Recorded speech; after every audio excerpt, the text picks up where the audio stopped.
네, 주식 고수들은 여러 종목이 아니라 딱 하나만 한다고 합니다. 그 한 종목 이 시간을 통해서 한번 파헤쳐보는 시간 가져보도록 할게요. 딱 한 종목 최성환 대표님과 함께하겠습니다. 어서 오세요. 안녕하십니까? 네, 저희가 이 시간에 또 월요일 갓 나온 따끈따끈한 리포트를 통해서 확인해 보고 있는데 일단 주제가 고공행진 국제유가 최대 수혜주는 네, 맞습니다. 요즘 국제유가 엄청 오르고 있더라고요. 네. 아마도 다음 달 초에 미국의 이란 제재의 영향을 받는 것 같아요. 우리나라 지금 국내 지금 경유가가 2014년 12월 이후 최고가를 기록했다. 이런 얘기도 나오더라고요. 또 제가 또 눈여겨봤던 게 연내 $100 가능성에 대해서도 이야기가 나오던데 네. 어떻게 보시나요? 일단 국제유가가 최근에 상당 부분 많이 오르고 있고요. 지금 지난 4년 동안 최고치를 달성을 하고 있는 상황인 것 같습니다. 네. 유가 상승 기조는 당분간 이어질 것으로 판단이 되고 있는데요. 일단은 수급적인 측면에서 글로벌 경기가 호조세를 보이면서 일단은 수요가 견조한 그런 상태고요. 네. 오펙에서 감산 정책이 계속적으로 진행이 되고 있고, 그리고 베네수엘라가 지금 경제난으로 상당히 심각하게 되면서 원유 생산량이 또 급감하고 있거든요. 그래서 공급까지 상당히 줄어들고 있는 그런 상황이라고 볼 수 있습니다. 여기에 이제 그 미중 간의 무역 정쟁으로 인해서 중국에서는 이제 미국산 원유를 수입 금지하겠다라고 네. 밝힌 바 있고요. 그리고 미국에서 말씀하셨던 대로 11월서부터 이란산 원유가 이제 추출 제재가 진행이 되게 되면 상당 부분 더 오를 거라는 전망이 우세한 상황인 것 같습니다. 그래서 지금 크리스마스까지 $90, 배럴당 $90 아니면은 내년 초까지 $100 정도 전망치들을 내놓고 있는 그런 상황이거든요. 그래서 네. 그런 부분에서 오늘 이제 우리가 바이오 연료에 대해서 좀 관심을 가져볼 필요가 있다. 그렇게 네. 좀 말씀드릴 수 있겠습니다. 네, 지금 말씀해 주시는 걸로 봐서는 바이오 연료 관련 기업이 아닐까 싶어요. 어떤 기업인지 지금 바로 한번 열어보도록 할게요. 국제유가 급등의 최대 수혜주 JC케미칼, 제가 기억하기로는 9월 달에 한번 네. 가져오신 종목인 네, 것 같은데 그렇습니다. 어째서 최대 네. 수혜주인지 설명 부탁드릴게요. 네, 지금 국제유가가 상당히 오르고 있는 상황에서 어떻게 보면은 동사가 지금 그 매출을 가장 많은 부분 매출을 올리고 있는 그런 산업이 바이오 중유라든지 바이오 디젤 같이 이런 그 바이오 연료를 이용한 그런 사업들을 많이 하고 있거든요. 네. 그래서 이렇게 바이오 디젤 같은 경우는 지금 차량용 경유를 대신할 수 있는 그런 산업이라고 보시면 될 것 네. 같고, 우리나라에서 의무 탑재 비율이라고 해가지고 지금 경유에 들어가고 있는 그 경유 안에 3%의 이제 바이오 디젤이 이제 들어가고 있는데 네. 의무적으로 탑재가 됩니다. 그런데 2007년도에 0.5%부터 시작해서 네. 올해 이제 3%까지 올라온 상황이거든요. 그래서 원래는 3년 정도마다 한 번씩 네. 갱신이 있었습니다. 그래서 올해 이제 2.5%에서 3%로 올라온 상황인데, 이렇게 유가가 계속적으로 급등하게 되면 3%가 아니라 3.5% 이렇게 3년 단위가 아니라 좀 더 조기에 올라갈 수가 있거든요. 그래서 이런 부분들이 앞으로 이제 원유 가격이 올라가면서 이제 수혜를 받을 수 있는 그런 부분이다라고 말씀드릴 수 있겠고요. 네. 저희가 이제 보고서를 한 달 만에 또 다시 내게 된 이유가 이 바이오 중유 쪽에 좀 포커스를 맞춰서 보고서를 발간했는데, 네. 정부에서 이 벙커 CU를 대신하는, 그러니까 화력 발전소를 벙커 CU를 가지고 많이 돌렸었는데 네. 이것을 대체하는 이제 바이오 중유 쪽을 상당히 드라이브를 걸겠다라는 발표들이 최근에 많이 나오고 있거든요. 그래서 바이오 중유 쪽에서도 동사가 지난해에 투자를 또 엄청 많이 했습니다. 네. 그래서 그런 부분들을 감안했을 때 내년에 좀 상당한 추가적인 성장 동력이 되지 않을까 이렇게 좀 판단해서 그런 법안이 이제 9월 달에 발표가 됐거든요. 그래서 네. 입법 예고가 돼 있는 상황이기 때문에 그런 부분들을 이제 포인트로 잡아서 좀 목표 주가도 상향하게 되고 그렇게 됐습니다. 네. 네, 아무래도 이렇게 국제유가가 연일 오르다 보니까 바이오 연료 기업으로도 관심이 계속해서 좀 더 커지는 것 같습니다. 그렇다면 지금 말씀해 주신 대로 바이오 디젤 시장, 네. 아직은 그러면은 국내 시장이 조금 작은 편이라고 봐도 네. 좋을까요? 국내는 전체적으로 한 8천억 원 정도 연간으로 판단이 되는데요. 네. 지금 동사 같은 경우에는 SK 케미칼이라든지 애경 유아에 이은 3위 사업체 정도 됩니다. 그런데 이 업체가 이제 보면은 SK 케미칼이라든지 애경 유아 같은 경우는 또 매출액도 상당히 크고 바이오라든지 기타의 사업들을 많이 하고 있기 때문에 이런 바이오 연료 쪽에 특화되어 있는 업체는 동사가 좀 유일하다 네. 이렇게 좀 말씀드릴 수 있겠고요. 그런 부분에서 이제 유가가 상승한다든지 아니면 이렇게 의무 탑재 비율이 좀 대신 좀 높아지게 된다고 하면은 뭐 상당한 수혜가 있을 것으로 보고 있기 때문에 바이오 디젤 쪽도 좀 한번 관심 있게 보실 필요가 있다 이렇게 말씀드릴 수 있겠습니다. 그럼 굉장히 앞으로의 업계 전망에 대해서 굉장히 밝게 보고 계신 거네요. 예, 그렇습니다.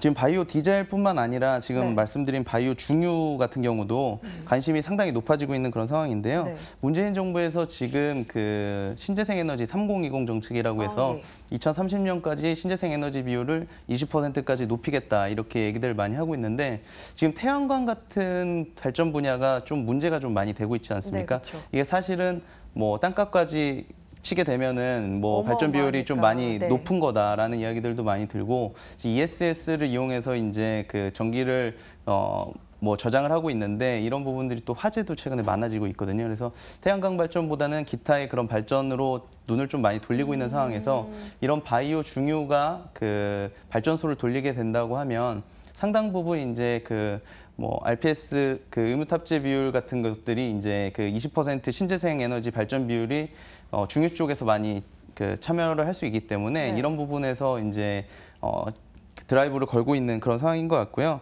지금 국내에 있는 바이오 중유를 이용한 발전소가 4기 정도가 지금 시범 사업에 들어가 있습니다. 네. 근데 이런 부분들이 15기까지 전국 보급이 될 것으로 보고 있거든요. 그래서 내년서부터는 시장이 최소한 2배 이상은 확대된다라고 볼 수 있겠고 동사 같은 경우에 지난해 바이오 중유 쪽 매출액이 한 300억 원 정도가 됐었는데 네.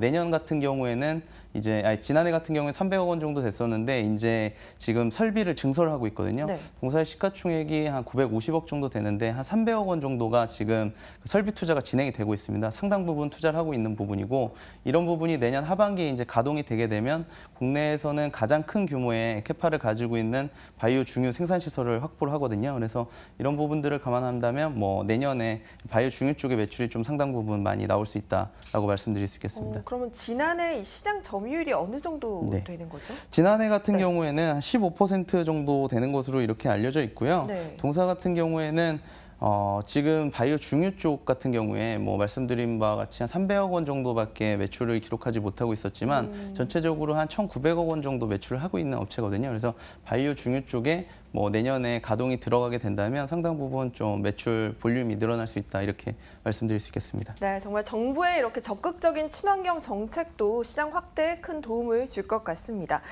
무엇보다 또 시장이 좋아도 실적이 뒷받침돼야지 기업은 탄탄하다라고 이야기를 할 수 있을 텐데 네. JC케미칼의 실적은 어땠나요? 지금 매출액이 올해 같은 경우에는 한 2천억 원 정도, 1,950억 네. 원 정도로 추정이 되는데 바이오 연료 부분이 한 85% 정도를 차지를 합니다. 네. 말씀드린 바와 같이 뭐 바이오 중유라든지 바이오 디젤 쪽 매출은 꾸준하게 좀 안정적으로 성장하고 있다라고 말씀드릴 수 있겠고요. 내년 같은 경우에는 이 중유 쪽에 그 전면 보급이 지금 입법 예고돼 있는 상태이기 때문에 네. 본 사업에 들어간다. 이거를 좀 포인트로 잡아주시면 좋을 것 같습니다. 여기에 이제 자회사가 그 인도네시아의 팜 농장을 가지고 있습니다. 이 팜이라는 나무에 달리는 팜이라는 열매를 가지고서 이 바이오 디젤을 생산을 하고 있는데 이런 네. 부분들이 이제 인도네시아에 이번에 태풍이 오면서 이제 주주분들은 조금 뭐 우려 섞인 그런 말씀들을 네. 많이 하셨거든요. 제가 이제 회사하고 연락을 해본 결과 동사의 네. 그런 농장은 피해가 전혀 없는 것으로 이렇게 알려져 있기 때문에 그런 부분은 뭐 염려하시지 않으셔도 좋을 것 같고요. 네. 이 팜 농장 같은 경우에 지난해까지 좀 적자 부분이 났어서 좀 실적에 좀 안 좋은 영향들을 많이 미쳤었는데 네. 올해 같은 경우에는 이 팜 농장이 이제 그 골든 에이지라고 해서 나무가 자라는 시간까지 이제 수확이 되는 시기까지 시간이 한 7, 8년 정도 걸린다고 합니다. 근데 이런 부분이 이제 7년 차가 되는 부분이 있기 때문에 네. 생산이 이제 막 가동이 되는 그런 상황이라서 이런 부분들을 감안하면은 올해 상반기에 이미 이제 흑자 전환을 했기 때문에 이런 부분도 좀 염려하시지 않으셔도 될 것 같고요. 그러면 그리고, 예. 이전에 적자가 나왔던 이유는 네. 아직 덜 자라서 네, 생산이 그렇습니다. 안 된 네, 거예요. 예. 그렇습니다. 그리고 이제 부산물 쪽 매출이 한 3% 정도로 좀 적기는 하지만 상당히 좀 알짜 사업이라고 말씀드릴 수가 있습니다. 이 팜 열매를 가지고 이제 바이오 디젤이라는 그 바이오 연료를 만들게 되는데 이 사이에서 이제 글리세린이라는 부산물이 그 생산이 되거든요. 네. 근데 최근에 글리세린의 수요량이 상당히 증가를 하고 있습니다. 왜 그러냐면 이 바이오 플라스틱의 원료가 되기 때문에 좀 많이 그 수요량이 많이 늘었는데요. 이제 플라스틱 제로 캠페인이 최근에 네. 좀 많아지고 있지 않습니까? 그래서 뭐 코카콜라도 2022년까지 뭐 페트병을 바이오 플라스틱으로 다 바꾼다고 하고 뭐 스타벅스도 매장 내에 이제 플라스틱 빨대를 다 없앤다고 하면서 이런 부분들을 상당히 많이 얘기들을 하는데 이 글리세린이 지난해 이제 전체적으로 봤을 때는 매출액이 한 40억 정도로 좀 저조했었습니다. 네. 올해 상반기에 이미 한 42억 정도를 그 매출이 발생이 되면서 뭐 어떻게 보면은 상당히 이런 플라스틱 제로의 캠페인의 수혜가 되고 있는 그런 시장이다라고 보실 수 있겠고 예. 이쪽 부분이 어떻게 보면은 글리세린 같은 부분은 이제 부산물로 나오는 거기 때문에 원재료가 그렇게 뭐 많이 들거나 이렇지 않습니다. 그래서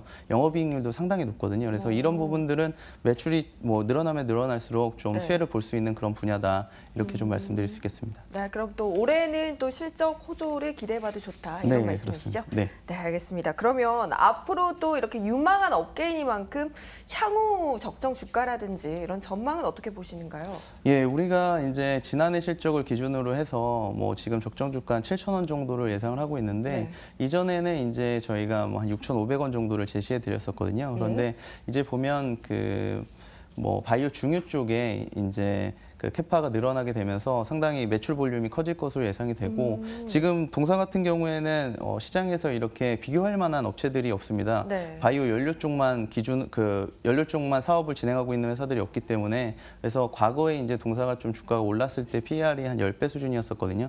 그래서 이런 부분들을 감안했었을 때 뭐 내년 실적까지 이렇게 놓고 보고 판단한다면 한 7,000원 정도 지금 주가 수준에서 적정하다 이렇게 좀 말씀드릴 수 있겠고 앞으로 이제 바이오 연료 쪽에 시장이 더 커진다거나 네. 아니면 이런 부분에 뭐 유가가 더 이제 가파르게 상승이 되면서 네. 시장의 관심들이 높아진다고 했었을 때는 뭐 지금 PER 뭐 10배 수준이 아니라 그 이상의 좀 멀티플도 받을 수 있는 그런 업체다라고 말씀드릴 수 있겠습니다. 네, 지금도 주가가 우상향하는 움직임 보이고 있는데 계속해서 이 흐름을 이어갈 것이라고 보고 계신 것 같습니다. 오늘은 이렇게 딱 한 종목으로 JC케미칼 살펴봤습니다. 함께 해주신 리서치 아름 최성환 대표님 말씀 고맙습니다. 감사합니다.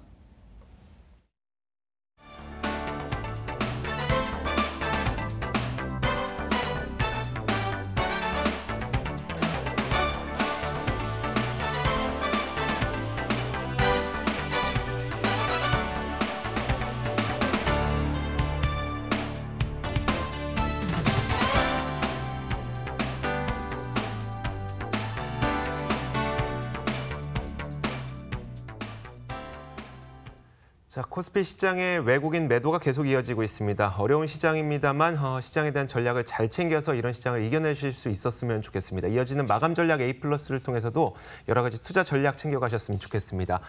탐나는 주식 2PM은 여기서 인사드릴게요. 시청해주신 여러분 고맙습니다.